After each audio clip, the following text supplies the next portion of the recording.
حضرت سیدنا موسیٰ کلیم اللہ علی نبینا وعلیہ الصلاۃ والسلام اور حضرت ہارون علی نبینا وعلیہ الصلاۃ والسلام کو اللہ تبارک و تعالی نے فرعون کی طرف بھیجا۔ کس لیے بھیجا؟ کہ اس کو بتایا جائے کہ تیرا ایک رب ہے، اس نے تجھے پیدا کیا، ساری تیری بادشاہت اس کی عنایت سے ہے، اس کے کرم سے ہے، اور تو نے اس کی طرف پلٹ کے جانا ہے۔ چنانچہ ارشاد ہوتا ہے اذهب انت واخوك بآياتي ولا تنيا في ذكري اذهبا الى فرعون انه طغى۔ تم اور تمہارا بھائی دونوں میری نشانیاں لے کر جاؤ اور میری یاد میں سستی نہ کرنا، دونوں فرعون کی طرف جاؤ، بے شک اس نے سرکشی کی ہے۔ معجزات لے کر، رب کی نشانیاں لے کر، عصا لے کر اللہ تعالیٰ نے حضرت موسیٰ علیہ السلام کو جو معجزات عطا فرمائے، ایک تو ان کی لاٹھی معجزہ تھی کہ جب ڈالتے تو بہت بڑا اژدہا بن جاتا، اور ایسا بھی ہوتا کہ تنہائی میں آپ اس سے باتیں کرتے۔ وہ لاٹھی کیسی تھی کہ آپ اس کو دھوپ میں جب زمین پر گاڑ دیتے تو وہ سرسبز درخت بن جاتا، رات کے اندھیرے میں اس سے روشنی نکلتی تھی، وہ ٹارچ بن جاتی تھی۔ یہی عصا، یہی اسٹک جب آپ پتھر پر مارتے تو پانی جاری ہو جاتے تھے۔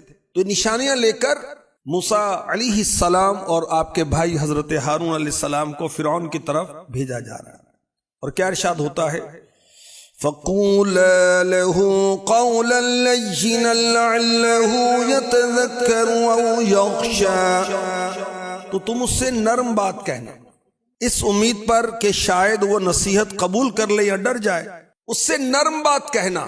وہ نرم بات کیا ہے؟ اس کے بارے میں مفسرین نے لکھا کہ نرم بات یہ ہے، نرمی یہ ہے کہ اے موسیٰ آپ فرعون سے وعدہ کر لیں۔ کیا وعدہ کرے؟ اگر تو ایمان لے آئے گا، ساری زندگی جوان رہے گا، تو کبھی بوڑھا نہیں ہوگا۔ اگر تو ایمان لے آئے گا اللہ تبارک و تعالیٰ کی وحدانیت پر، مرتے دم تک تیری بادشاہت باقی رہے گی۔ اگر تو ایمان لے آئے گا، تیرے کھانے پینے کی لذتیں کبھی ختم نہیں ہوں گی، نکاح کی لذتیں مرتے دم تک باقی رہیں گی۔ یہ تو ہوا زندگی کا فائدہ، دنیا کا فائدہ، دنیا کی لذتیں۔ آخرت میں اس سے نرم بات کہنا، دنیا کی لذتیں اور آخرت کے تعلق سے اس سے کہنا کہ بعد انتقال تجھے جنت میں داخل کیا جائے گا اگر تو ایمان لایا۔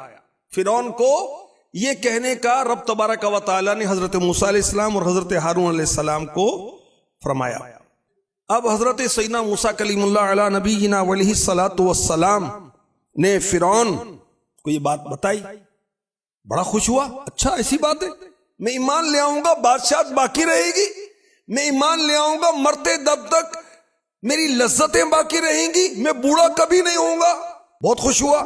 اس کا وزیر تھا حامان، اور اس بدبخت کی عادت یہ تھی کہ کوئی کام بھی حامان کے مشورے کے بغیر نہیں کرتا تھا، وہ موجود نہیں تھا۔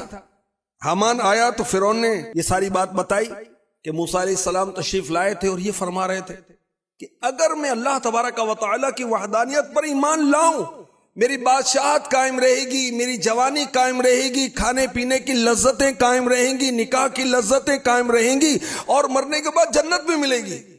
حامان نے کہا کہ میں تو تجھے بڑا عقل مند سمجھتا تھا، مگر تو کیسی باتیں کرتا ہے؟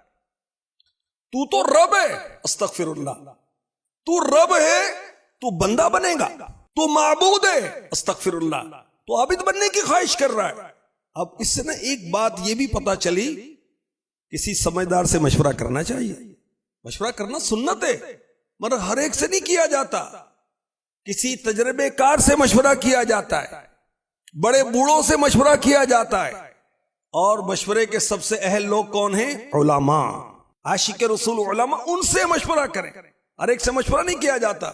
حامان خود تو ڈوبا تھا، فرعون کو بھی لے ڈوبا، اور اس بدبخت نے ایسا مشورہ دیا تو فرعون نے کہا ہاں تو ٹھیک کہتا ہے، اور یوں یہ بد نصیب قبول ایمان کے شرف سے محروم رہا۔ فرعون کو کیسی آفر ہوئی مگر اس بدبخت نے دنیا پر ہاتھ رکھا، آخرت پر ہاتھ نہیں رکھا، وہ کافر رہا اور تباہ و برباد ہو گیا، ذلت کے ساتھ، رسوائی کے ساتھ، اور اس کو عبرت کا نشان بنا دیا گیا۔